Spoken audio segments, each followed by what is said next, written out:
நேத்து நைட்டு என் புருஷன் கூட ஒரே சண்டை. அந்த கோவத்துல நான் அவருக்கு சாப்பாடே கொடுக்கல. அதெல்லாம் பரவாயில்ல. ஏன் அவனால சாப்பாடு செஞ்சு சாப்பிட முடியாதா? இதுல நீ ஒரு தப்பு பண்ணல. ஃபர்ஸ்ட் சொல்லு, நீ சாப்பிட்டியா? உனக்கு ஓகேனா உன் புருஷன் கூட சண்டை போட இன்னும் 3 காரணம் நான் தரணுமா? நேத்து நடந்த சண்டையை மனசுல வச்சுக்கிட்டு காலையில உருன்னு இருக்காரு. ஆஃபீஸ்க்கு கூட சொல்லாம போயிட்டாரு. நான் கோவத்துல ஷாப்பிங் போயிட்டேன். அவரோட கிரெடிட் கார்டு எடுத்துட்டு ஒரு 20,000 ரூபாய்க்கு ஷாப்பிங் பண்ணிட்டேன். இதெல்லாம் ஒரு விஷயமா? தன்னை கேர் பண்ணிக்கிறது தப்பா? This is call self love.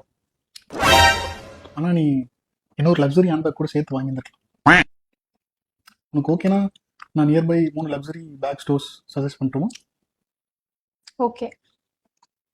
என்னோட ஷாப்பிங் பில்லை பார்த்துட்டு என்னை ரொம்ப கத்திட்டாரு. நான் கோவத்துல அடிச்சிட்டேன். இதெல்லாம் தப்பே இல்ல.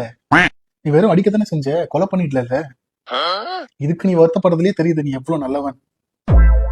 உனக்கு ஓகேனா சொல்லு, நியர்பை 3 டாக்டர் சஜஸ்ட் பண்றேன் ஹஸ்பண்ட்க்கு. ஓகே. அட வெக்கம் கட்டுவீங்களா?